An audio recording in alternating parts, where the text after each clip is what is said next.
invocando a proteção de Deus e na forma regimental, declaro aberta a presente sessão.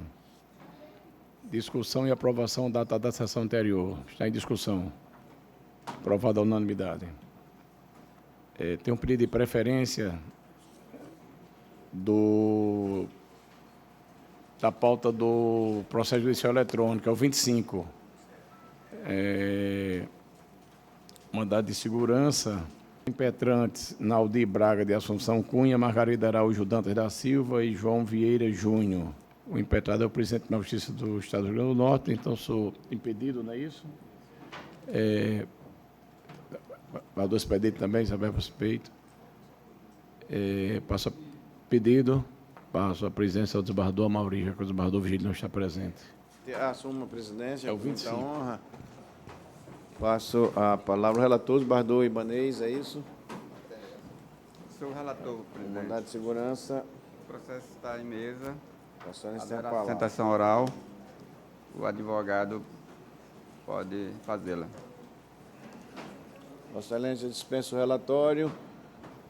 Terá 15 minutos para a sustentação. Excelentíssimos desembargadores.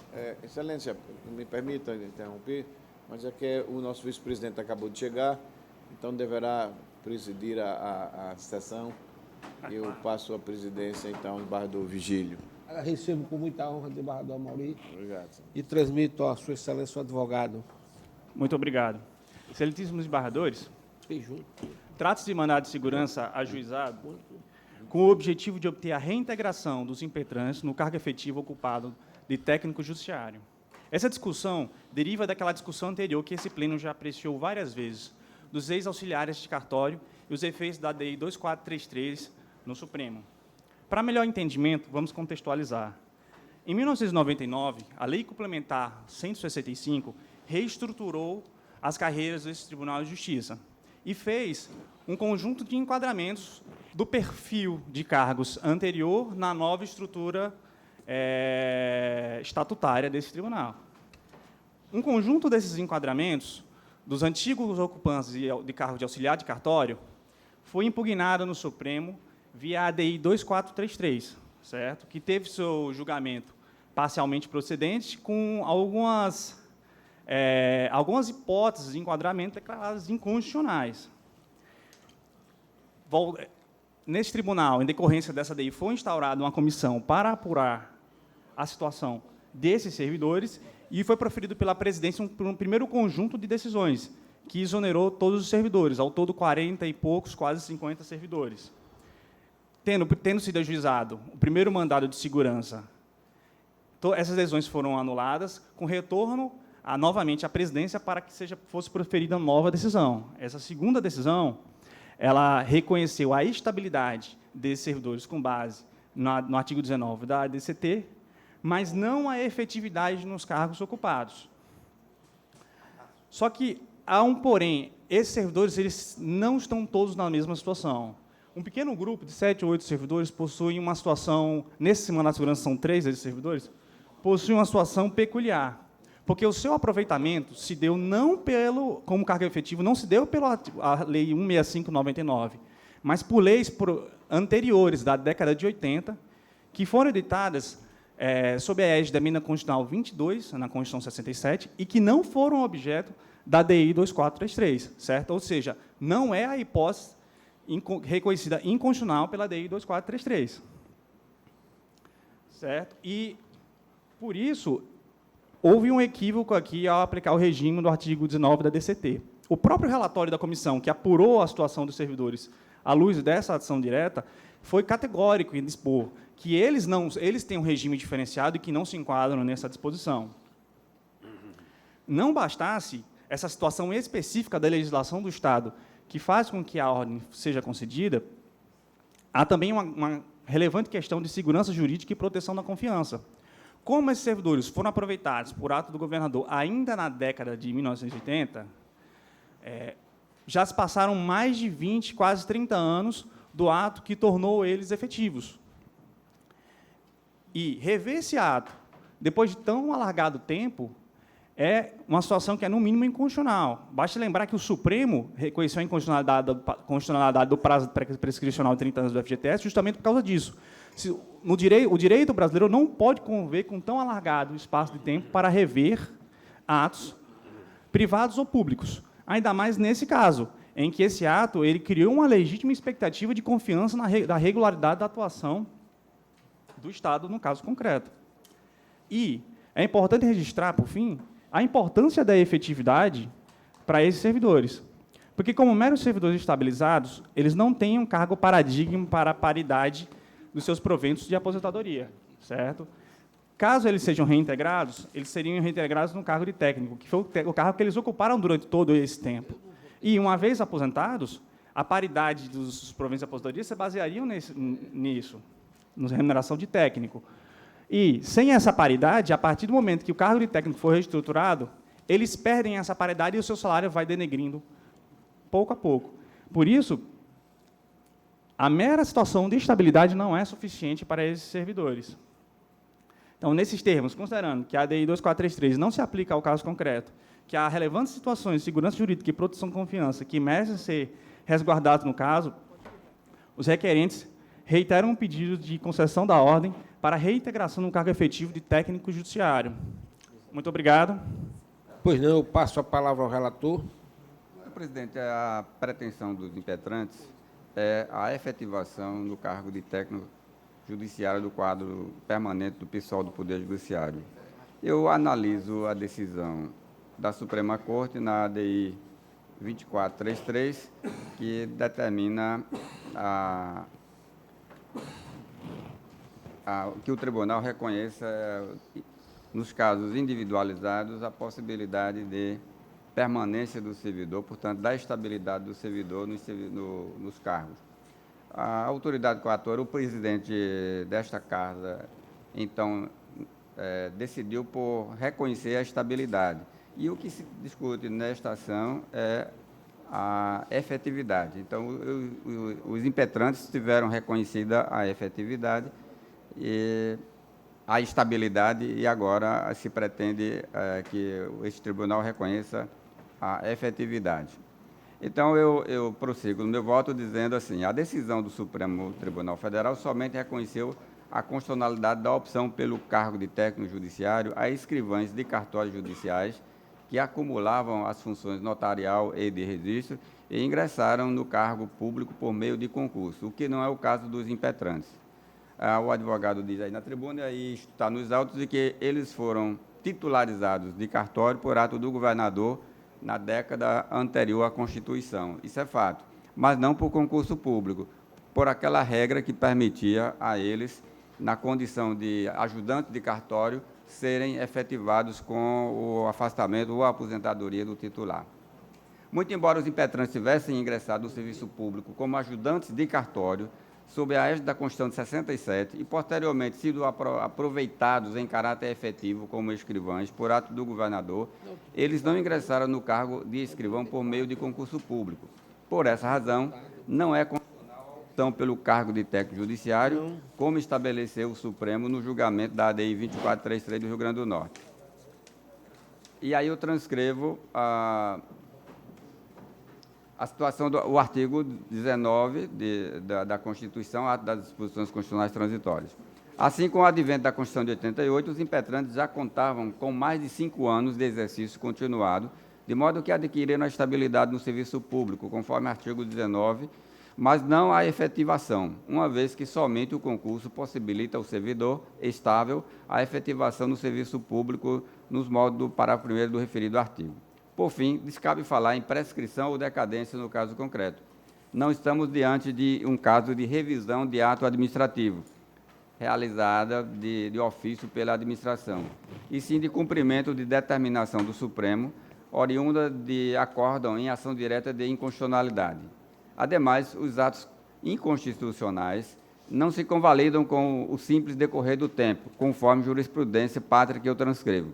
O ajuizamento de ação direta de inconstitucionalidade não está sujeito à observância de qualquer prazo de natureza pressional ou de caráter decadencial, eis que os atos inconstitucionais jamais se convalidam pelo mero decurso do tempo. Essa é uma decisão do Supremo na ADI 1247 do Pará. E cito outra também do Supremo, no agravo regimental, no recurso especial 14.400.398, Santa Catarina. E, diante do exposto, voto por denegar a segurança por ausência de direito líquido e certo, tornando sem efeito a liminar anteriormente deferida. Assim eu voto, senhor presidente. Opa, senhor presidente, de fato, eu registrei aqui um pedido de vista, e tem inclusive essa matéria, ela me parece que é a segunda oportunidade que é trazida aqui no pleno. Na primeira foi na relatoria da desembargadora Judite Nunes, e o resultado foi um pouco diferente. Então eu vou analisar o caso concreto e me comprometo de trazer na próxima sessão. Então, após o voto do relator, pediu vista o desembargador Glauber Rego. Aguarda os demais. Os demais aguardam. Há um pedido de vista também meu, porque Tem o desembargador Amauri também, e o desembargador Amil, que agora é o desembargador Cláudio, né? Mas é Então, pela vamos aguardar ordem- o primeiro pedido de vista, né? pela Vamos aguardar ordem- o primeiro pedido de vista. Desembargador Cláudio. Mas o meu não está sem votar, está com vistas. Eu vou absolutamente verificar o voto e quero apenas justificar que essas situações muito antigas é preciso que a gente olhe os outros que ficaram. E aí agora quer dar exemplo com 1, 2, 3 que vão ficar de fora depois de 30 anos, 35 anos. Tem que fazer como fizemos aqui com os oficiais de justiça com nível superior. Quem não tinha também ficou tendo. A gente deu aí nível superior para todo mundo. Por que um vai ganhar metade do outro? Estou dando só um exemplo que agora tem que aplainar e ver a situação dos colegas daquela época que lograram êxito. Por que é que vamos agora ser mais rigorosos do que fomos na outra época? Então, independentemente da questão meramente jurídica, eu acho que é o caso do voto do relator, temos que ver agora a questão contextual desse pessoal. Então, minha observação vai ser por esta ótica. Desembargador Glauber, permite, desembargador? E só para até ajudar no debate, esse pessoal, pelo menos aqui os impetrantes, tiveram a situação consolidada em 67, depois em 69, pela Constituição. Né? Não é questão de estabilização, de estabilidade, é questão de efetividade. A efetividade, com concurso ou sem concurso, ocorreu em 67, 69. É isso que eu digo. E quantas pessoas estão com situação consolidada? Agora vamos ter o rigor jurídico? Até porque, 50 anos? até porque, desembargador Cláudio Santos, naquela época sequer havia concurso, era raro. Hoje é obrigatório, mas na época, 30 anos atrás, 40 anos atrás, era excepcional. Então, se não havia concurso, como é que se podia fazer? Então, concluímos a votação após o voto do relator, pediu vista dos autos do desembargador Glauber Rego. Devolvo a presidência ao desembargador João Rebouças com muita honra. Reassumo a presidência, agradeço a Vossa Excelência. E dando continuidade aos julgamentos, agora na pauta dos processos físicos, tem o pedido de preferência, é o 7 da pauta, uma ação direta de inconstitucionalidade com pedido de liminar, requerente ao prefeito do município de Monte Alegre, requerido governo do Estado do Rio Grande do Norte e a Assembleia Legislativa do Estado do Rio Grande do Norte. Sustentação oral, doutor Felipe Cortez, relatoria do desembargador Vivaldo Pinheiro. Está em mesa, Excelência? Está em mesa, Excelência. Também está presente aqui o julgamento, Procurador-Geral Adjunto do Estado, doutor Zé Santana, é um prazer tê-lo aqui. O voto está disponibilizado. Vossa Excelência pode ter. Doutor Felipe, Vossa Excelência dispensa a leitura do relatório, não é isso? Então, está com a palavra na forma regimental de 15 minutos. Senhor presidente, senhores desembargadores, bom dia. O que se discute hoje aqui nessa curiosa ação direta de inconstitucionalidade é a constitucionalidade da Lei Municipal 10.134/2016.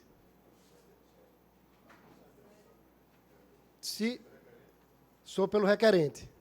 Não, o Vivaldo, o relator é desembargador Vivaldo. Se quiser, eu posso dispensar a sustentação oral diante dessa informação, não tomo nem o tempo do tribunal. É isso. É. Desembargador Vivaldo.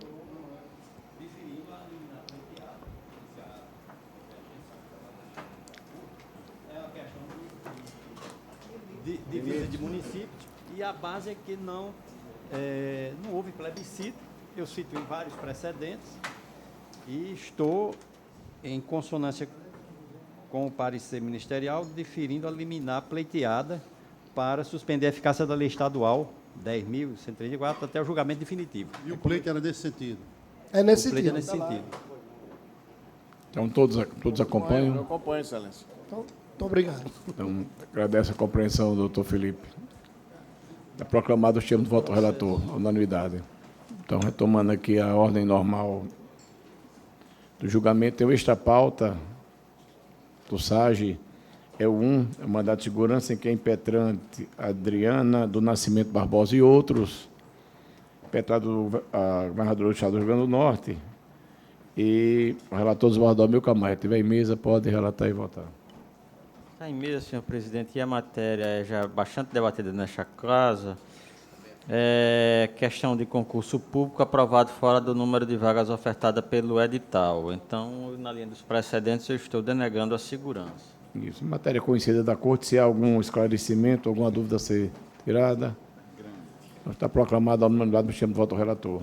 Pauta anterior tem uma ação direta de constitucionalidade. Desembargador Glauber, tem um pedido de vista de Vossa Excelência, está em mesa? Está em mesa, senhor presidente. Então, requerente ao Procurador-Geral de Justiça do Estado do Rio Grande do Norte, requerida a Câmara Municipal de Guamaré e o município de Guamaré. Aqui na Tribunal de Unanimidade de Votos rejeitou as preliminares de inércia da inicial e de carência de ação suscitadas pela Câmara Municipal de Guamaré e acolheu parcialmente a preliminar de perda superveniente do objeto da ação, suscitada pelo município de Guamaré, com relação apenas ao dispositivo expressamente revogado pela Lei Municipal número 683, 2016. E, no mérito, após o voto do relator, declarando a inconstitucionalidade dos dispositivos mencionados, das leis 651 e 652, com efeito ex-tunc, pediu vista dos autos do desembargador Amauri. E, na segunda sentada, após o voto do desembargador Amauri, acompanhando o relator, acompanhado pelos desembargadores mencionados aqui na pauta, pediu vista dos autos do desembargador Glauber. Vossa Excelência com a palavra. Senhor presidente, os dois estão em mesa. O voto, o resultado... 2 e 3, não é isso? Eu acredito que o dito para um serve para o outro. Eu estou acompanhando integralmente aqui o voto do desembargador Vivaldo, que é o relator em ambas as ações diretas de inconstitucionalidade, pedindo vênia aí a divergência, senhor presidente. O voto, eu não vou dispensar a leitura, mas em resumo é no sentido de que a discussão é tão somente com relação ao efeito ex-tunc e ex-nunc, e se com o efeito ex-tunc se haveríamos aqui a possibilidade de definir um prazo diferente daquele que seria desde a origem. E no meu voto eu estou entendendo, já mantendo a posição de que modificado esse termo desde a origem, teríamos aí uma modulação e seria o efeito ex-tunc. Então é nesse sentido que estou trazendo, mantendo a minha posição nos dois processos, presidente, acompanhando. 2 e 3, mesma posição, não é isso? Matéria idêntica. Desembargador Gilson, como vota Vossa Excelência? A Vossa Excelência está... Diga, desembargador Glauber. O voto de Glauber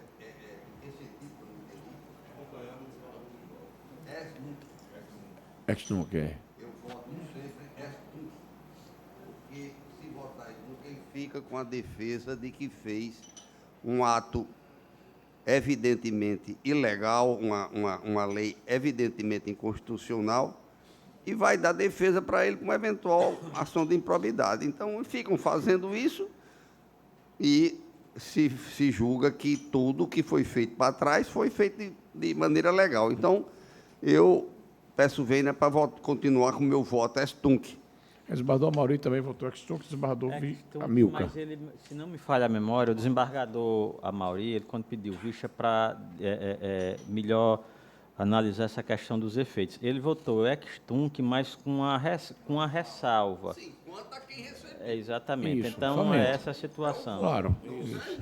Não, ex-nunc, mas tem a ressalva, porque eu entendo que se é ex-tunc, é ex-tunc, ponto. Acabou.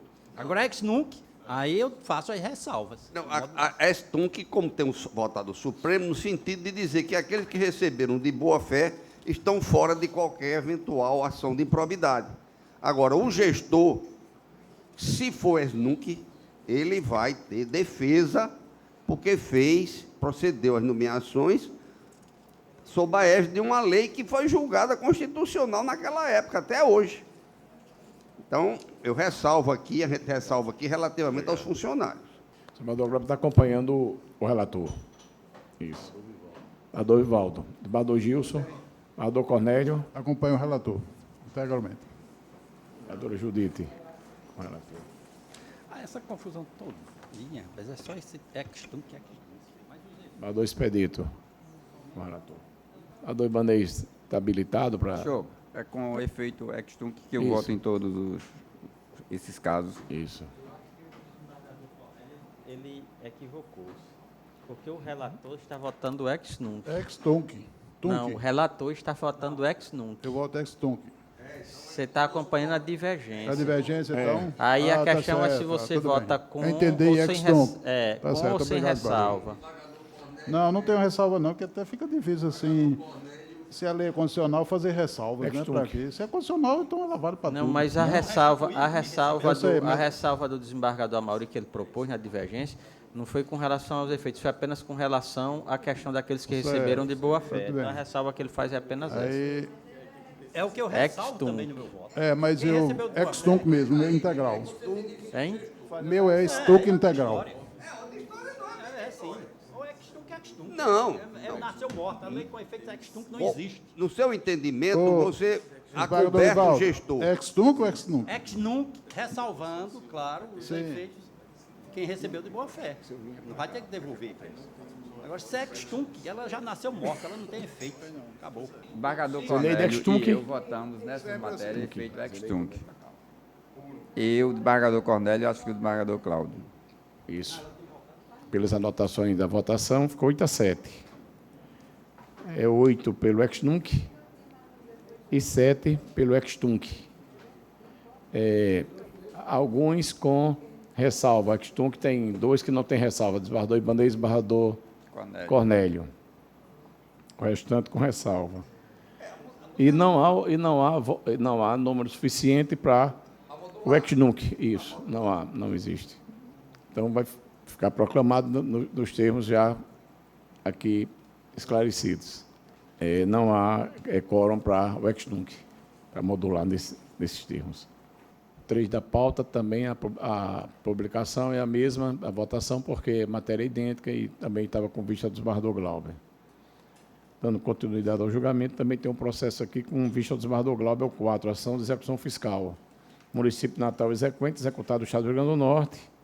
Relator do desembargador Expedito Ferreira, após o voto do relator, sendo acompanhado pelos desembargadores Vivaldo, Saraiva, Milka, Delermando e Ibanez, pediu vista ao desembargador Glauber. Se tiver em mesa, pode votar. Senhor presidente, está em mesa, o voto está aí disponibilizado, e eu pedindo venha ao relator, eu estou divergindo no sentido de que, seguindo os precedentes, a matéria não é de competência aqui da Corte.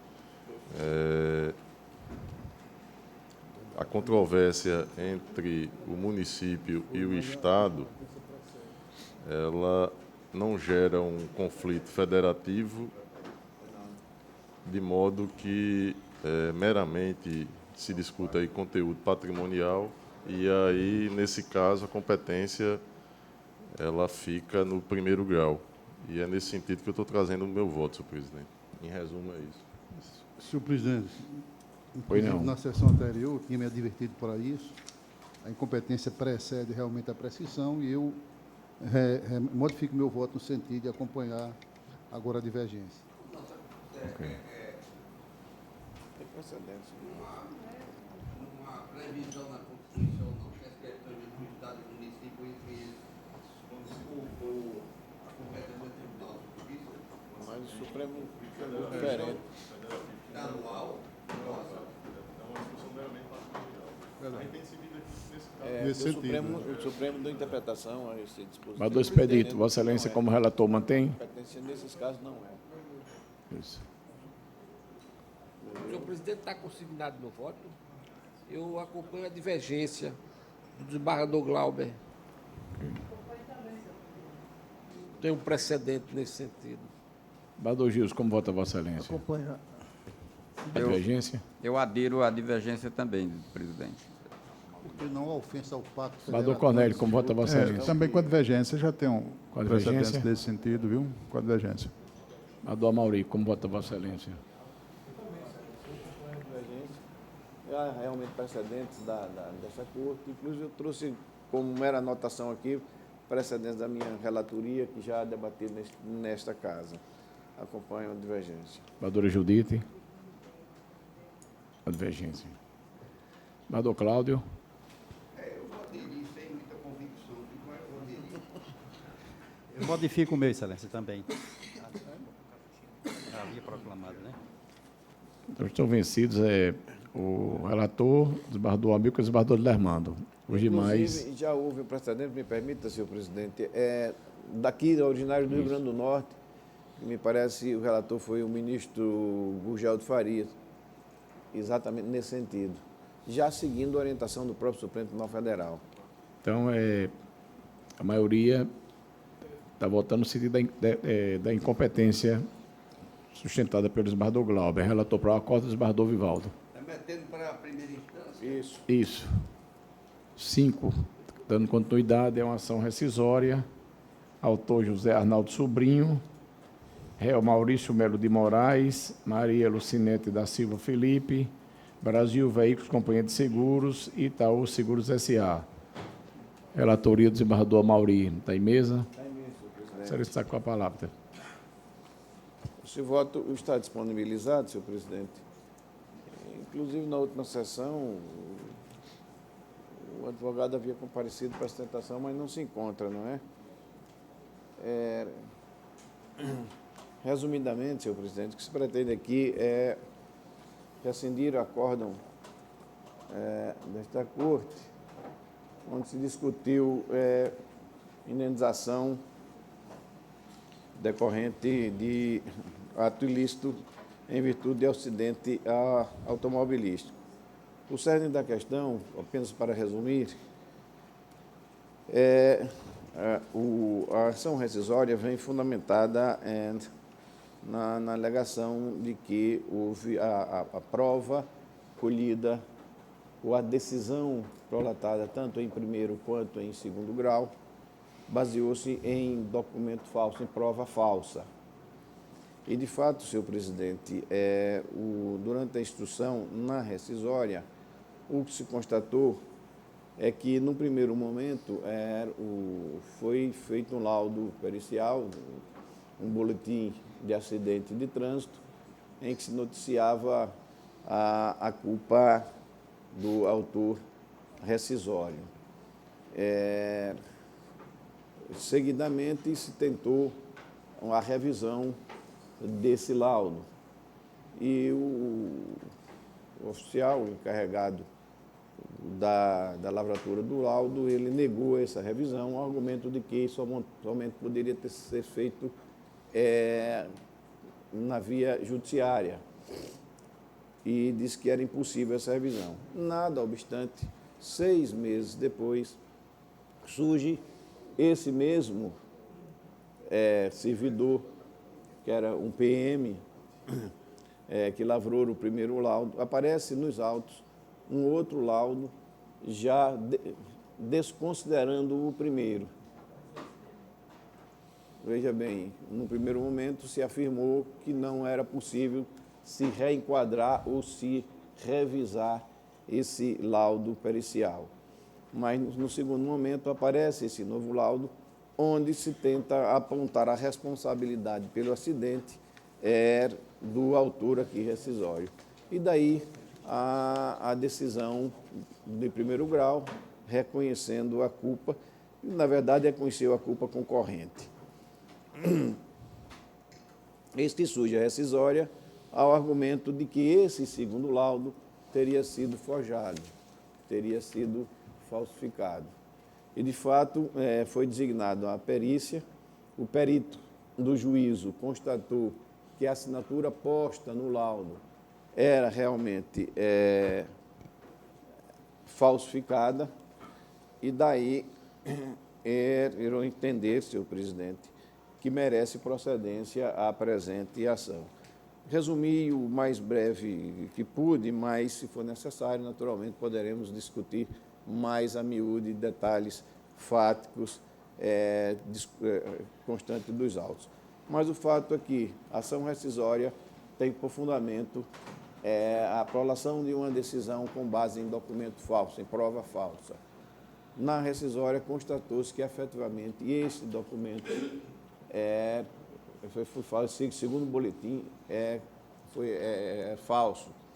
Decorreu de uma assinatura não do perito primeiro que lavrou o auto, aquele que disse que não era possível revisar. Essa assinatura foi efetivamente falsificada. Se a Corte entender apenas quanto à documentação, o senhor Jailson Adrelino de Souza Cavalcante, primeiro-tenente PM, responsável pela seção de tráfego. Quando a parte rera que pediu a revisão do primeiro laudo, ele diz o seguinte: o boletim de acidente de trânsito é uma presunção de veracidade e o enquadramento que é posto aos condutores é feito a partir das informações contidas no boletim, e qualquer contestação deve ser direcionada ao Juizado Especial de Trânsito, GETRAN, que é o órgão competente para julgar ou modificar o resultado do boletim. Diante do exposto, opino pela permanência do enquadramento. Isso em maio de 2002. Só que, posteriormente, veio o novo boletim, alterando esse primeiro, que é exatamente o documento que se aponta como falsificado. A sentença realmente baseou-se nesse documento, quando o juiz diz o seguinte: assim, ao primeiro momento, poderíamos entender que o réu Maurício de Mello deu ensejo ao acidente de trânsito que atingiu a vítima, parte autora, sendo, portanto, causador do ato ilícito com dever de responsabilidade.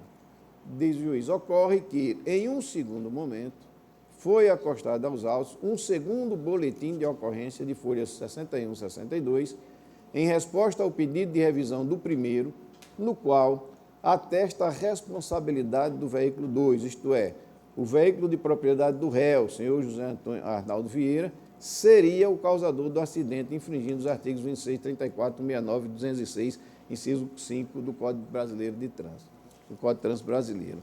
Então, veja que esse segundo boletim foi quem fundamentou e foi essencial para a formação da convicção do juiz quando julgou procedente a ação, reconhecendo a culpa ou a responsabilidade do senhor aqui autor da ação, o senhor José Arnaldo.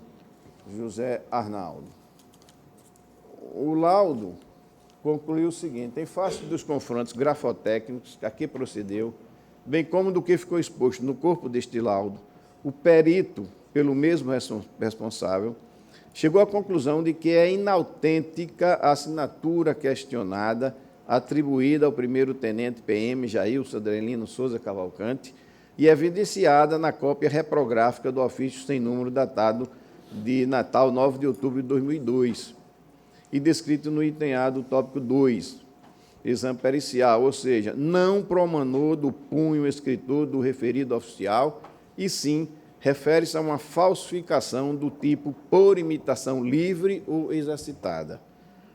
Nada mais havendo a lavrar, esse foi o laudo, exatamente o segundo laudo que serviu de fundamentação para a conclusão, tanto em primeiro quanto em segundo grau, pela procedência da ação, reconhecendo a responsabilidade do autor, agora da apresentação rescisória.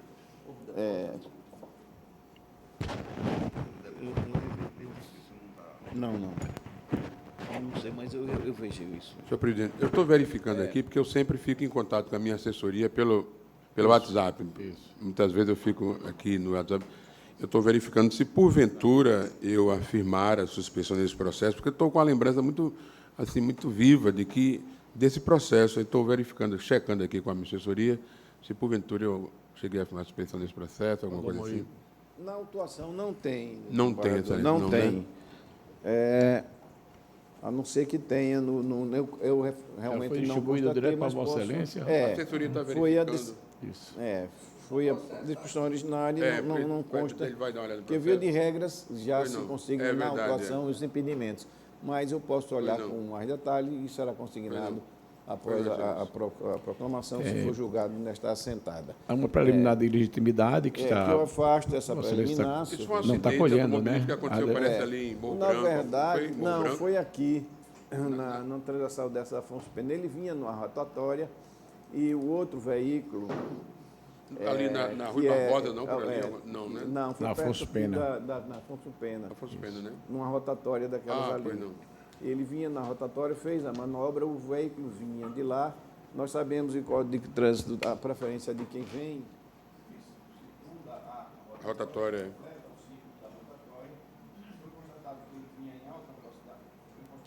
Vinha em alta velocidade, o réu aqui na rescisória, tanto é que ele bateu no carro, seguiu-se mais 100 metros aproximadamente, chegou a bater no hidrante e ainda atingiu uma pessoa.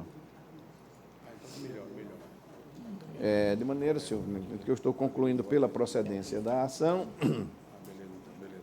afasto, acolho essa preliminar, porque tem, eu digo, preliminar, legitimidade passiva de causa suscitada pela Brasil Veículos, Companhia de Seguro S.A., acolhimento para reconhecer sua qualidade de terceiro interessado. Isso. Tendo a seguradora suscitante figurado no polo passivo da lide principal na qualidade de garante do autor da presente rescisória, responde solidariamente com o segurado até o limite do contrato, pelo que detém interesse na demonstração da ausência de culpa deste, não devendo figurar no polo passivo da apresentação, mas sim na qualidade de terceiro interessado. Juízo excedendo positivo, pretensão de indenização por dano moral e material decorrente de acidente de trânsito. Alegação de existência de prova falsa, artigo 485-6 do Código de Processo Civil. Perícia judicial que, de forma peremptória, atesta a falsidade da prova indicada, a qual se revelou determinante para a rácio decidente, lançada tanto no veranda acórdão rescindendo, como na sentença por ele preservada. Contradições existentes entre a prova falsa e o primeiro boletim de acidente de trânsito lavrado em loco, datado de 14 de 5 de 2002, que foram determinantes para induzir o órgão julgador a se afastar da prova técnica de veracidade não contestada, que, em conclusão do sinistro, imputou exclusivamente ao condutor do veículo 1 violação a dispositivos do Código de Trânsito Brasileiro, sem qualquer imputação de infração de trânsito à parte autora da presente rescisória. Juízo rescisório, elementos probantes que apontam que o veículo 1 transitava com excesso de velocidade em plena zona urbana, fato que impossibilitou de respeitar a preferencial do veículo 1 que circulava rotatória. Marcas de frenagem antes do ponto do impacto, procedência da ação. É como estou votando, senhor presidente. A preliminar de legitimidade não há nenhuma divergência. Mérito, desembargadora Judite, acompanha. Tudo que foi dito pelo desembargador relator, convicta, eu acompanho. Desembargador Cláudio, Vossa Excelência. Desembargador Expedito. Desembargador Vivaldo. Desembargador Saraiva. Desembargador Amilcar. Acompanho integralmente, senhor presidente. A minha questão, a única coisa que eu queria ver era se seria o caso de enviar a cópia do documento ao Ministério Público para eventual responsabilidade, porque o documento foi utilizado num processo... Já foi pedido nos autos, excelência. Já? E apenas uma retificação, excelência. Eu falei 100 metros, foram 8 metros de frenagem. Isso. A dor do Lermando? Assim foi. Ele bateu, seguiu-se 8 metros de frenagem, isso constatado na perícia. Ele bateu no hidrante e ainda conseguiu atingir uma pessoa. Desembargador Vigílio. Desembargadora Zeneide. Desembargador Ibanez. De acordo. Desembargador Glauber. Com o relator superior. Desembargador Gilson. Com o relator. Também. Então, proclamada a unanimidade no termo do voto do relator pela procedência da ação rescisória. Excelência, Só um comentário a respeito daquela ação que nós julgamos anteriormente sobre a competência do tribunal. É que a nossa Constituição diz aqui que as causas e conflitos entre o Estado e os municípios, bem como entre estes, inclusive as respectivas entidades da administração direta, são de competência do Tribunal de Justiça. Eu fiz aquela minha ressalva e é uma questão ainda que não está absolutamente pacificada para mim no caso da cobrança, porque não há nenhuma exceção aqui no texto constitucional do Rio Grande do Norte. Está feito o registro. Dando continuidade, aqui a pauta, tem a pauta do dia 6, é uma ação direta de inconstitucionalidade, requerente do Procurador-Geral de Justiça do Estado do Rio Grande do Norte, requerido do município de Albino Afonso e a Câmara Municipal de Albino Afonso.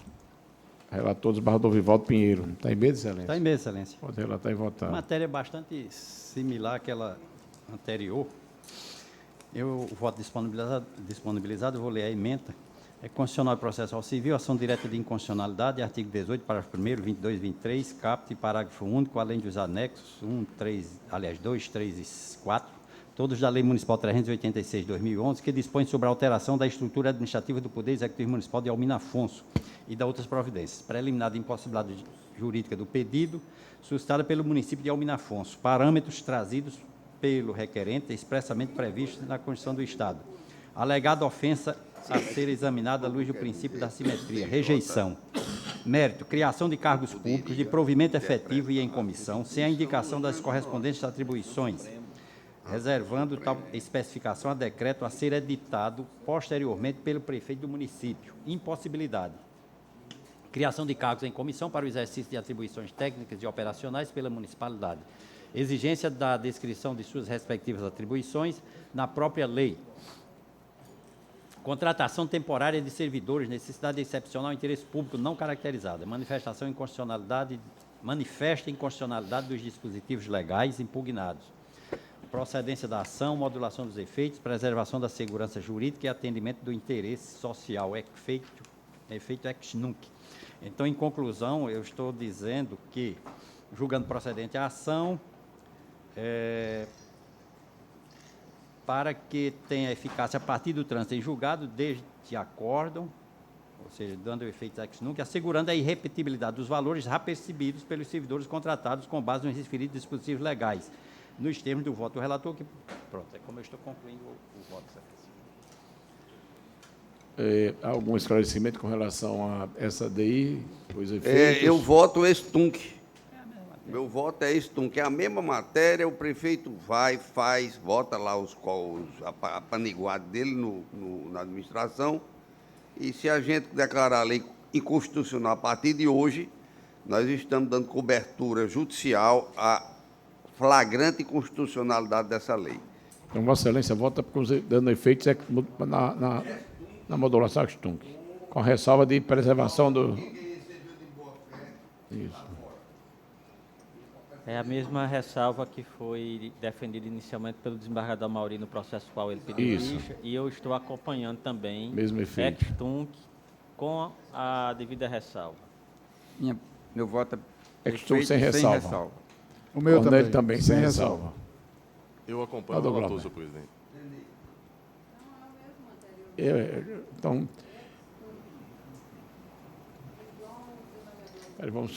vamos anotar para a gente ter... É a mesma, eu acho que fica 8 a... Isso. Senhor presidente, eu acho que essa proclamação, o ex-tunc modulado aí, ele se soma ao efeito ex-nunc. Eu acho que essa proclamação deve ser... Porque, na verdade, o único os ex-tuncs aqui são os votos do desembargador Cláudio, desembargadora Zeneide não, desembargador Ibanez e desembargador Cornélio, são os três. Os demais, todos eles são modulados. Não. Vossa Excelência está enganado. tem, o Supremo agora mesmo validade dos atos. jogou ex-tunc sobre a validade dos atos. salvando os aposentados do Rio Grande do Norte, da UE, não sei de quê.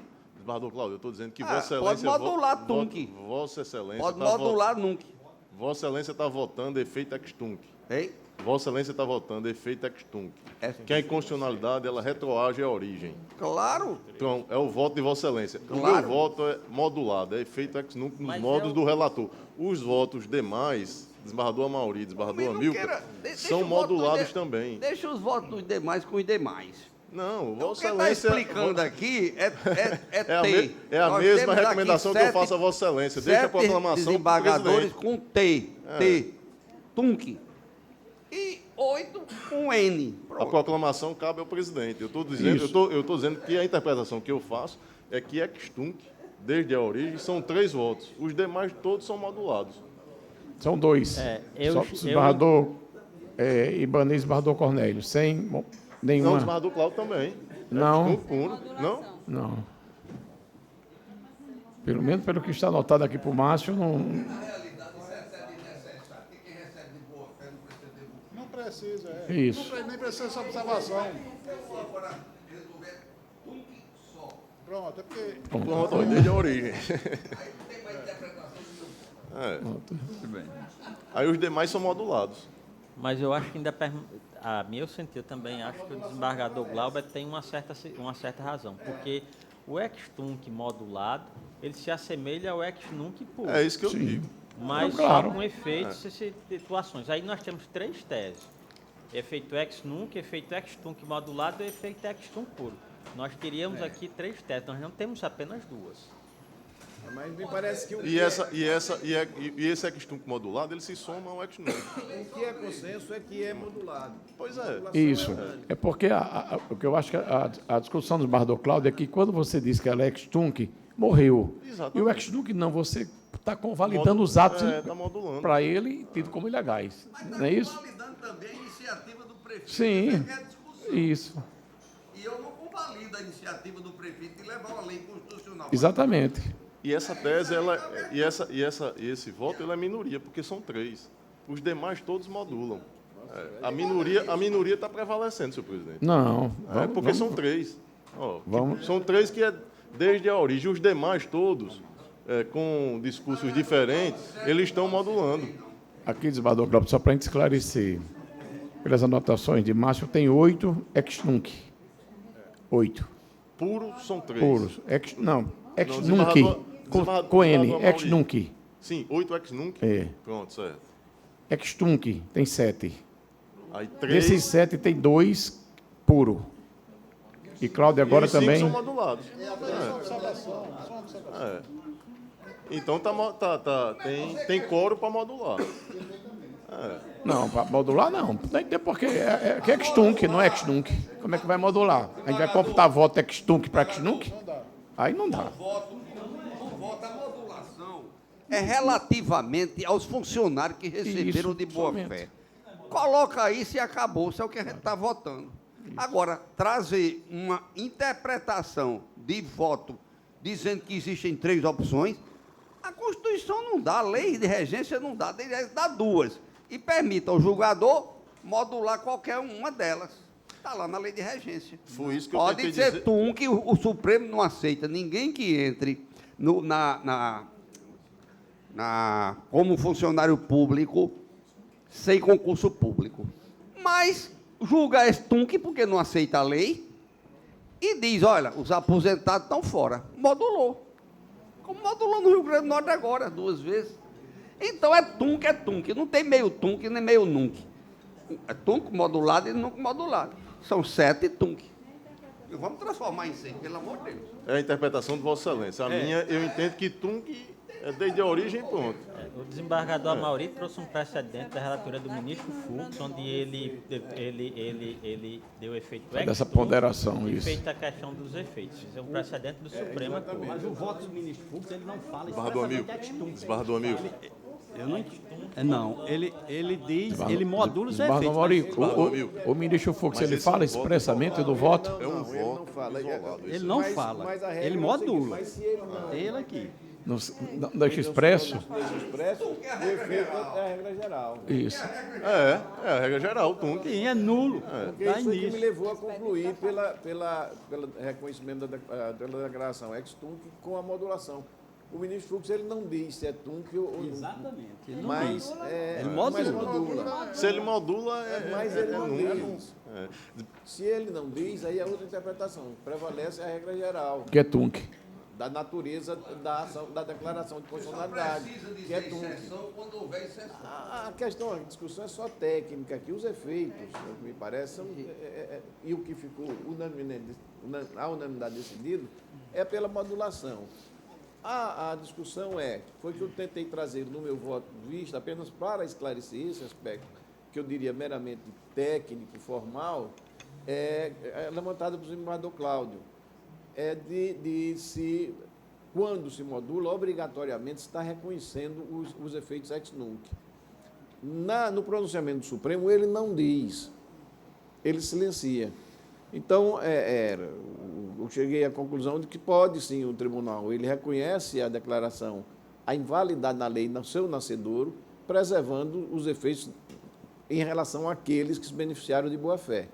Foi essa a mensagem contida na decisão do ministro Fux, inclusive num processo originário aqui do Rio Grande do Norte, no caso daqueles servidores que foram admitidos sem concurso público. Ele declarou a inconstitucionalidade da lei no seu nascedouro, mas preservou as situações já adquiridas em decorrência da boa-fé dos servidores. Foi esse o direcionamento que eu tentei dar, mas eu acho que é tecnicismo que nós estamos discutindo, e a pretensão minha foi só no sentido de tentar unificar, mas me parece que não consegui. Mas, de qualquer sorte, o que se tem como conclusão é a modulação. Agora, os efeitos, há 7 pronunciamentos no sentido de se declarar ex nunc. Não é? Há 7 votos, mas modulando, mas se declara ex nunc. Eu acho que a modulação se soma, mas os efeitos, mas a declaração não. A declaração é ex nunc. Entendeu? Mas é porque com no modulação. Desembargador Amauri, eu concordo com Vossa Excelência, permite? Claro. Eu concordo com Vossa Excelência, inclusive a dificuldade não somente pelo conteúdo, mas também pelo próprio quem profere o voto, no caso Vossa Excelência, a dificuldade nossa aqui de divergir é grande. Não, então, o voto de Vossa Excelência faz referência a precedentes recentes no Supremo que tem essa posição. Mas, na minha visão, ainda é minoria e na doutrina, toda ela é como destaca o desembargador Cláudio. Ou é ex nunc, e se tem a modulação, é ex nunc. E o que a gente está fazendo aqui? Está dando uma modulação. Se está modulando, a gente está definindo um momento diferente da origem, que é o efeito ex nunc. Então, por essa razão é que eu demorei tanto a trazer, mas ainda me mantendo fiel ao posicionamento que tinha aqui na Corte, de que é ex nunc a partir daquele momento que foi definido pelo relator, que eu, inclusive, transcrevo lá no meu voto, e que agora, no caso concreto, eu acompanho. Agora, o que me preocupa é que a modulação ela é maioria. E por conta de, como diz Vossa Excelência, de um tecnicismo, de uma filigrana, a gente está deixando o resultado prevalecer o efeito ex nunc. Mas com puro. modulação. Não, está 8-7. Está sem modulação. Eu acho que a modulação tem que prevalecer. Pois é, não tem, mas está prevalecendo sem modulação. Está 8-7 e sem os 2/3 não tem modulação. É isso. Não tem modulação. É por isso, se o efeito ex nunc são 8 votos... Mas com modulação. Não, que não é aí modulação. a proclamação foi sem que modulação. o Supremo chama ressalva. Não foi porque não tem 2/3. Não tem 2/3, 2/3. Não tem. Mas não é modulação. É 8-7, não tem 2/3 para modulação. É a questão modulação. da ressalva ou modulação. É questão técnica. Não é? Mas A modulação é unanimidade. eu acho que a ressalva é unânime. Uma ressalva. Se a Corte entender que a modulação é unanimidade, a gente resiste à modulação unanimidade. Pois é, tem que ter 2/3 para a modulação. Não, mas a ressalva é unânime. A ressalva. Aliás, unânime presidente. não, é maioria, porque... Cornélio Ibanez. Pagador, presidente. Qual é A nossa decisão tem que ser líquida. Está 8-7. Para o Pronto, caso é a única concreto. exceção. Ex-Nunc 8, E a ressalva ela é Está unanimidade. somente fazendo a ressalva. Nas duas como o Supremo posições. faz. Porque são diferentes os efeitos do faz a TUNC, ressalva. nesse caso com ressalva, do NUNC com ressalva. Porque se a gente votar NUNC com ressalva, viu, senhor procurador, a gente está cobertando a lei como constitucional, O TUNC, os efeitos Valdo, dela, da com lei ressalva. até hoje. Mas se a Corte entender que não é possível, ou que seria modulação, e, portanto, não seria possível se declarar os efeitos ex-tunc, Isso. aí A eu vou dúvida no meu isso. voto, senhor O presidente. problema é esse. O problema é isso aí. Isso. Porque eu insisto na questão Da da modulação. ressalva em relação àquele de boa-fé, só ressalva. Mas a ressalva é modulação. Pagador. Eu Aí acho- é minoria. Eu acho que tem uma. Ressalvaram, menos Ibanez e Eu acho que tem uma indagação, doutor, eu estava aqui me esclarecendo, que é importante. Se todos concordam em ressalvar os servidores que receberam de boa fé. Pronto, exato. Coloca isso, que é o que a gente está Senhor votando. presidente, mas aí onde eu estou.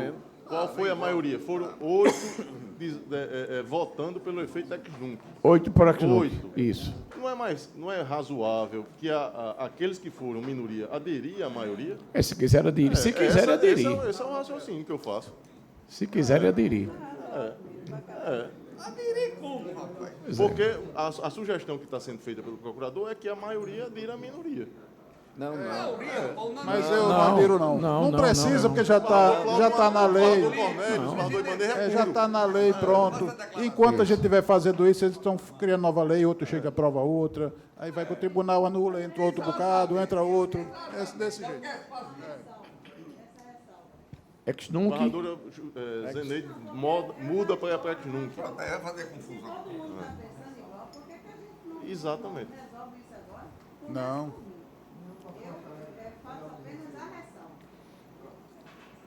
Não, peraí. Então está ex-nunc. Está 7. Não, Ex-tunc. 8 são ex-nunc. Ex-tunc. Ela volta ex-tunc. A minoria é ex-nunc. Ex-tunc. Não, rapaz, porque o Globo está fazendo essa Gente, confusão não. toda, e aí ele tá ficando Não. cheio de informação. O artigo 27 da lei diz o seguinte, presidente. Ao declarar a inconstitucionalidade de lei ou ato normativo, e tendo em vista razões de segurança jurídica Isso. e excepcional interesse social, poderá o Supremo Tribunal Federal, por maioria de 2/3 dos seus membros, restringir os efeitos daquela declaração ou decidir que ela só tem eficácia a partir do seu trânsito em julgado ou de outro momento que venha a ser fixado. Isso. Então, a regra geral é declaração de inconstitucionalidade, a regra geral. A doutrina inventou isso agora, de que daqui para frente está inconstitucional, para trás está constitucional. Mas a regra geral é que nunca é exceção. E a exceção, naquele caso do Fux, não precisava ser declarada, porque se está fixando a inconstitucionalidade com base na regra geral. Senhor presidente. É isso que o Senhor relator presidente, se fez. Vossa Excelência permitir, eu faço a leitura do meu voto aqui e tento resumir. Faça, está com a Só pra palavra. ver que a gente- Isso, estamos aqui para esclarecer. Na sessão, que é o raciocínio é o mesmo. Na sessão plenária do dia 24 de julho de 2019, protestei por vista do feito, tão somente para analisar a miúde acerca da modulação dos efeitos a serem ou não aplicados na referida ADI, não havendo quaisquer divergências quanto à sua procedência. Naquela oportunidade, escutei atentamente as razões bem lançadas pelos eminentes desembargadores Vivaldo Pinheiro, relator, desembargador Amauri e desembargador Imandem Monteiro. Ressalto que todas elas, na minha visão, acham-se lastreadas em fundamentação de relevo e são perfeitamente aplicáveis de acordo com a relevância que se imponha a determinados princípios constitucionais. Feita essa breve introdução, passo a examinar, a externar o meu entendimento. Como sabido, os efeitos temporais da declaração de inconstitucionalidade concentrada, em regra, são ex-tunc, significado em português desde o início, estendendo-se ao passado de forma absoluta e ensejando de nulidade tudo que decorreu da norma declarada inconstitucional, ante a sua natureza objetiva.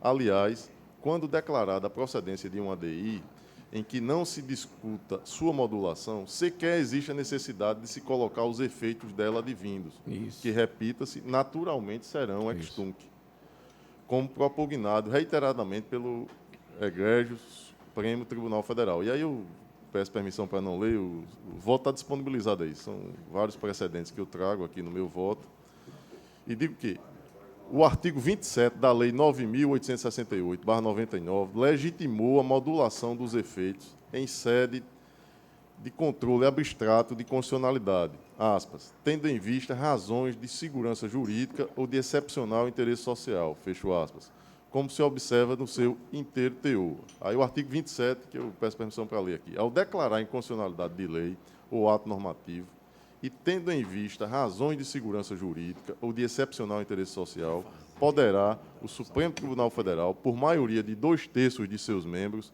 restringir os efeitos daquela declaração ou decidir que ela só tem eficácia a partir de seu trânsito em julgado ou de outro momento que venha a ser fixado, fecho aspas. Então, aqui no caso do desembargador Vivaldo, a gente está fixando outro momento que não aquele desde a origem. Estabeleceu, pois, a norma que trata da matéria a possibilidade de, aspas, restringir os efeitos da declaração de inconstitucionalidade ou decidir que ela só tem eficácia a partir de seu trânsito em julgado ou de outro momento que venha a ser fixado. Daí, a norma infraconstitucional veio a legitimar mais ainda a excepcional restrição dos efeitos empregada há muito tempo pelo egrégio Supremo Tribunal Federal, o que se convencionou denominar ex nunc, desde agora do momento em que, do novo momento que se fixou, como propugnado pela doutrina, que aí eu peço também permissão para não ler e faço a transcrição do meu voto aí, e continuo. O que significa dizer que o efeito ex nunc impõe um marco temporal, possibilitando a restrição dos efeitos da declaração de inconstitucionalidade com emprego de modulação, que é o que o desembargador Vivaldo fez. E com todas as vênias merecidas do desembargador Amauri, que também fez o desembargador Amauri.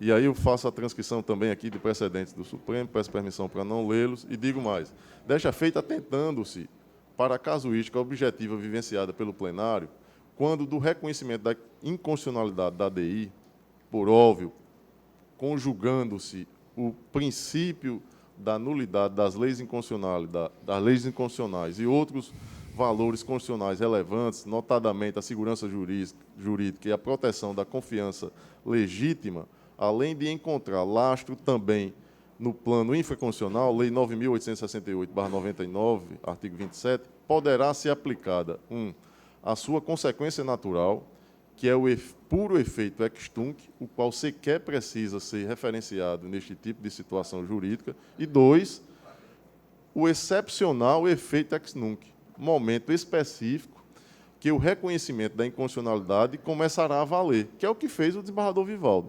permitindo, inclusive, a preservação específica de ato jurídico, de fato jurídico consolidado no tempo. E considerando os princípios da confiança legítima, boa-fé e segurança jurídica, com amparo no artigo 27 da Lei 9.868/99, entendo, no meu posicionamento de convencimento motivado, que, na especificidade, a declaração de inconstitucionalidade deve ser modulada com a aplicação do efeito ex nunc, estreando-se em precedência do egrégio Supremo Tribunal Federal, que aí eu faço também a transcrição, são vários aqui, e aí eu resisto, presidente. Sim, digo, desta feita, tecidas as considerações que entendia pertinentes, rogando vênias às respeitosas posições em contrário e dignas de deferência, voto pela procedência da ADI, nos termos do que foi aqui o voto que trouxe na ADI relatoria do desembargador Vivaldo. Mas, por lealdade, eu devo destacar que a posição trazida pelo desembargador Amauri, seguida pelo desembargador...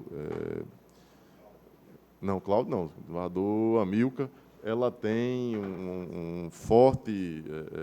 uma forte defesa no Supremo, lá na pessoa do ministro Fux. E é uma posição, de certo modo, nova, ela está sendo apontada agora. Agora, essa questão da modulação, outro dia, numa discussão, inclusive, o ministro Gilmar Mendes disse que eles estão discutindo lá num habeas corpus, e aí foi discutido os efeitos do habeas corpus, e começou-se a chamar de modulação. Aí o o ministro Gilmar Mendes, numa entrevista, disse o que a imprensa está chamando de modulação, ou seja, está se utilizando aí. Presidente, só para eu exaurir minha posição. Eu quero partir das palavras do desembargador Cornélio. Se a gente julgar a lei com efeito esse nunca, nós estamos incentivando todos os prefeitos do Rio Grande do Norte a entrarem com leis flagrantemente inconstitucionais, porque sabe que o Tribunal de Justiça amanhã vai dizer que essa lei, entre a sua edição e a proclamação da inconstitucionalidade, essa lei gerou todos os efeitos, inclusive de proteção para eventual improbidade que o prefeito tenha cometido sob a égide dessa lei. Essa que é a questão maior de fundo, que deve, sim, ser apreciada pelos julgadores. Agora, se a gente faz a ressalva de que os funcionários que receberam de boa-fé, como está na jurisprudência pacificada essa questão, nós estamos tornando a nossa obrigação, que é decisões líquidas, bem explicadas, claras, como está no Código de Processo Civil. O juiz tem que ter decisões líquidas, sempre que possível líquidas, claras e líquidas, para não evitar embargo de declaração, para evitar recurso, para evitar isso. Então, a questão é só essa. Como tem repetidamente acontecido aqui nesse tribunal, vemos a lei, o promotor lá representa lá para o procurador-geral, a lei daqui de Florânia é inconstitucional, mandou contratar médica aqui sem concurso. Aí a gente vai dizer, ora, 1 ano, 2 anos, 3 anos, essa lei é constitucional a partir de hoje. Fica o gestor, ficam os médicos, tempo de serviço, contribuições previdenciárias, tudo fica acobertado. Nós estamos aqui dizendo sempre, e foi unanimidade, de que todos os efeitos para as pessoas que receberam os benefícios e ocuparam os cargos e trabalharam, estão ressalvados. Mas a lei é inconstitucional desde o seu nascedouro, porque a Constituição não permite esse tipo de lei. E o Supremo não aceita absolutamente caso consolidado. Declara que a lei é inconstitucional desde o nascedouro. Todas as leis de contratação enviesada de funcionário, o Supremo nunca passou a mão na cabeça de ninguém. Ressalvou, sob o ponto de vista humanitário, aos aposentados, aqueles que receberam de boa fé. Agora, nós temos, como faz o Supremo até em habeas corpus, que decidir o que a gente está decidindo. Que é o que a gente está decidindo? Na lei constitucional, ressalvado os direitos das pessoas que foram contratadas. Essa que foi a conclusão da unanimidade. Agora, com isso, querer dizer que isso é isso, que o tunc é nunca e o nunca é tunc, isso aí está demais. Senhor presidente. Aqui tem... Senhor presidente, Foi nas ordens do Amilcar. Eu acho que, inclusive, o desembargador Ibanez, pelo que já vi, escutei anteriormente sua defesa, ele entende que essa ressalva seria desnecessária, uma vez que é decorrência lógica à jurisprudência. Bom, ainda que se tenha desnecessária, o fato de deixar uma decisão mais clara possível, eu acho que não prejudica. Claro. Então, quando o desembargador Amaury trouxe essa solução, que nós acabávamos modulando, optando pela modular, para ressalvar a situação daqueles que não tiveram a culpa direta com a criação do fato, e que acabassem não restando prejudicados, e trabalharam efetivamente. Outra situação é que uma decisão que se torne incompleta ou abra margem para que o órgão competente possa manejar um eventual ressarcimento dessas pessoas, sem dúvida trará não só aborrecimento, como prejuízo daquela pessoa que vai se defender de eventual ação de ressarcimento proposta por aquele que se entender credor dessa situação. Nesse caso, a opção, na minha concepção, como disse, o meu ponto de vista, essa ressalva, que eu não entendo por modulação, mas um aclaramento da decisão e do que eu quero dizer com o que eu entendo que deixa ser o justo ao julgar esse fato, não vejo prejuízo nenhum. Agora, entendo que sempre fiquei um pouco preocupado com a questão da modulação dos efeitos para ressalvar o ponto mais fraco, acabe por beneficiar aquele mais forte. Então, eu achei que o mais justo é a ressalva proposta pelo desembargador Amaury, não modulando os efeitos da situação concreta, mas deixando bem claro da situação que deve ser preservada. Eu não vejo, sinceramente, qual é o prejuízo de se deixar uma situação bem clara do que eu pretendo decidir naquela situação. Então, por isso que eu acho que essa não é modulação, mas um aclaramento do que eu estou decidindo. Para evitar possível dano e transtorno aos servidores trabalharem de boa fé. Aquela parte mais fraca. Sinceramente, eu não vejo qual é o prejuízo ou qual é a dificuldade de se deixar essa ressalva. Agora, se há eu realmente tenho a preocupação com o desembargador Cláudio, que da forma como está, o proclamação pode estar ficando um pouco confuso e dar aso para o embarque de declaração com relação à proclamação. Porque eu acredito que muita gente que está votando ou quer votar pelo efeito ex nunc, na realidade, o efeito ex nunc que ele quer dar é apenas com relação à ressalva aos servidores que perceberam de boa fé. Então, eu acho que a ideia é exatamente essa. Acho que a ideia é exatamente essa. Inclusive, o doutor procurador está dizendo que concorda com essa ideia da ressalva aqui do recebedor de boa fé. Presidente, não levarei mais de 30 segundos, só para reforçar o posicionamento do desembargador Glauber, exposto no seu brilhante voto. O constitucionalista aqui, Kilder Gonçalves, em Direito Constitucional, que ele diz que a decisão judicial é feita ex tunc, é lei inconstitucional desde a sua origem. Lei inconstitucional não é lei, não chega a viver, não confere direitos nem obrigações.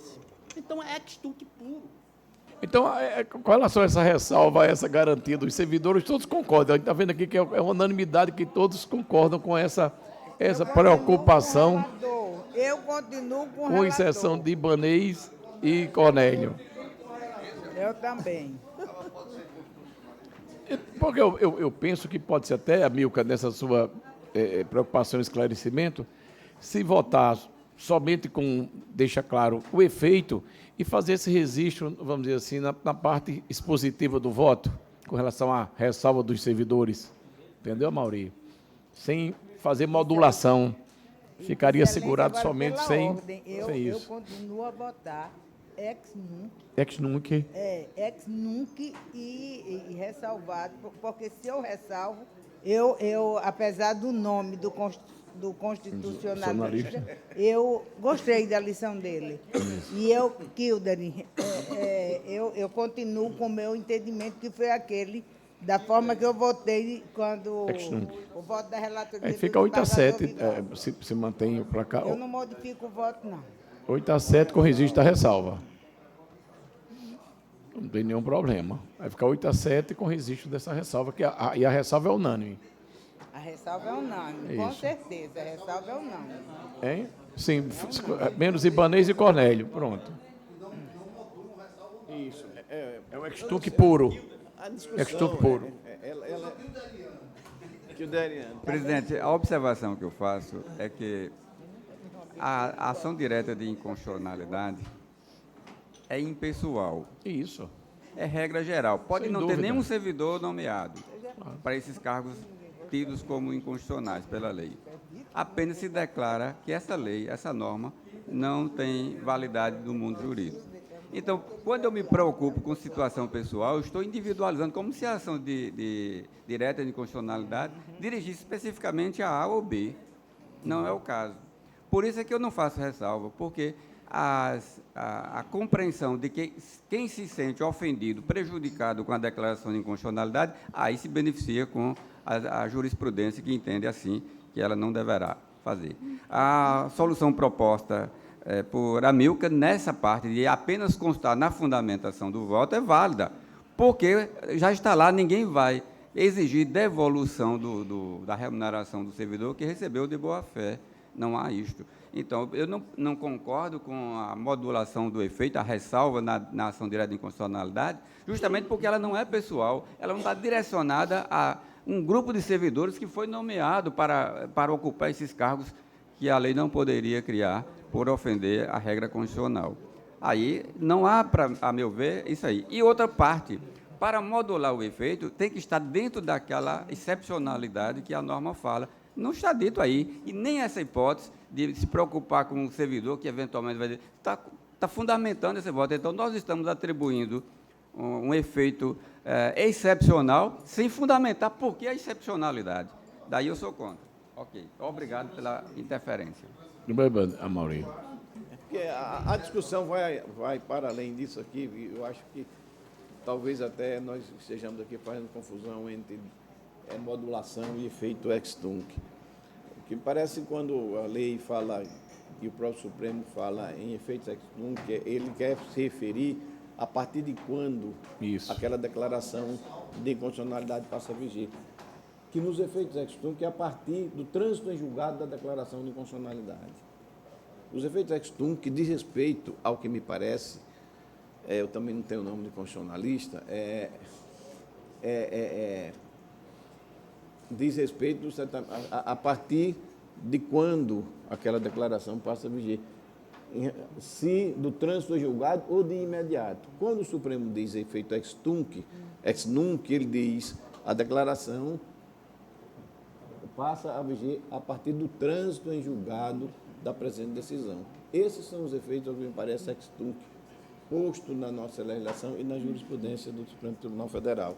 Então, parece que vai além da questão, o que, a meu sentir, não impede de se declarar a inconstitucionalidade a partir do seu nascedouro, com a ressalva ou mesmo modulação, poderia se usar, e o Supremo hoje está usando muito essa expressão, até para outras decisões, a modulação, o ressalva daqueles para preservar a segurança jurídica. É o que nós estamos fazendo aqui. Daqueles que se beneficiaram de boa fé de uma lei que estava em vigor, ainda não declarada de constitucionalidade. Então, resumidamente, o que me parece, efeito ex-nunc diz respeito à declaração do Supremo Tribunal Federal, da vigência da declaração de constitucionalidade a partir do trânsito julgado da decisão. É isso que se discute entre efeitos ex-nunc e ex-nunc. Eduardo Amaury, você nos permite? Claro. Não, só o dispositivo do artigo 27 da Lei 9.869/99, trânsito em julgado ou de outro momento que venha a ser fixado. Porque esse outro momento seria também, o que foi o caso aqui do desembargador Vivaldo porque às vezes o Supremo faz muito isso, nesse caso até de concurso, ele preserva aquelas situações dos que entraram independentemente do concurso, até que a administração promova um concurso público. É essa a hipótese que Vossa Excelência se referiu, a terceira hipótese. Né? Ou ele declara a constitucionalidade com efeito ex-tunc, que quer dizer a partir de agora. Quando ele diz efeito ex-nunc, é a partir do trânsito em julgado. É no tempo e também relativamente às situações atingidas, como o caso da aposentar. Mas não é só o tempo, é aquela pessoa da Sei isso mesmo. Tentei ajudar, terminei complicado.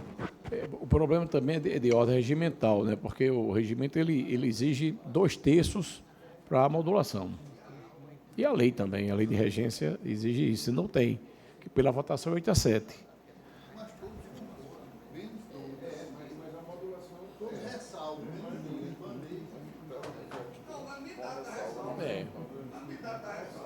Isso.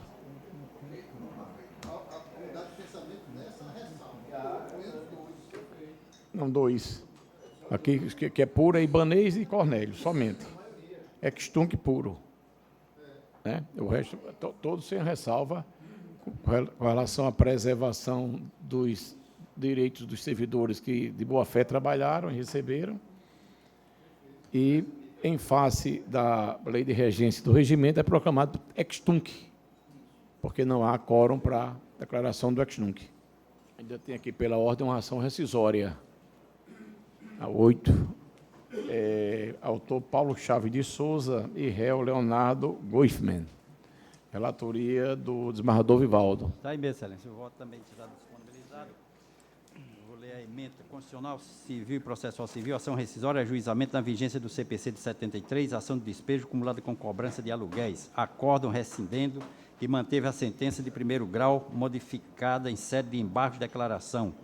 Alegação de violação literal de disposição de lei, artigo 485, 5 do Código de Processo Civil de 73, inocorrência, embargo de declaração, efeitos infringentes, ausência de intimação da parte embargada, inexistência de ofensa ao contraditório e ampla defesa, não demonstração de efetivo prejuízo, padelunité sangrif, posterior interposição de apelação e discussão dos pontos modificados, aplicação dos princípios da razoável duração do processo e da celeridade processual, alegação de existência de erro de fato na decisão que se pretende rescindir, artigo 485, 9 do CPC de 73, argumentos já analisados e afastados no processo em que proferida a decisão rescindenda. Pretensão de rediscutir o acerto da interpretação feita pelo julgado rescindendo. Descabimento. Impossibilidade de rediscussão das questões meritórias por mero inconformismo da defesa. Utilização da ação rescisória como sucedâneo recursal. Precedentes jurisprudenciais desta Corte. Ação improcedente. O voto do desembargador Valdo está disponibilizado na íntegra. Se há algum destaque, algum esclarecimento a ser feito. Há precedentes da Corte sobre a matéria. Então, está proclamada a unanimidade pela improcedência da rescisória. Dago aos eminentes parecer algum processo que independe de pauta e mesa. Então, a pauta física está esgotada.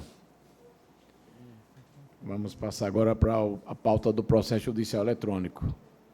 A votação está consolidada aqui pelo sistema. Somente o 32 tem um pedido de vista do desembargador Cláudio, a revisão criminal. Na mesa? Ok. Então, os demais estão todos já votados e com o quórum consolidado, conforme consta do sistema judicial eletrônico. Então, estão proclamados todos os votos. Então, agradecendo a presença de todos, declaro encerrada a apresentação.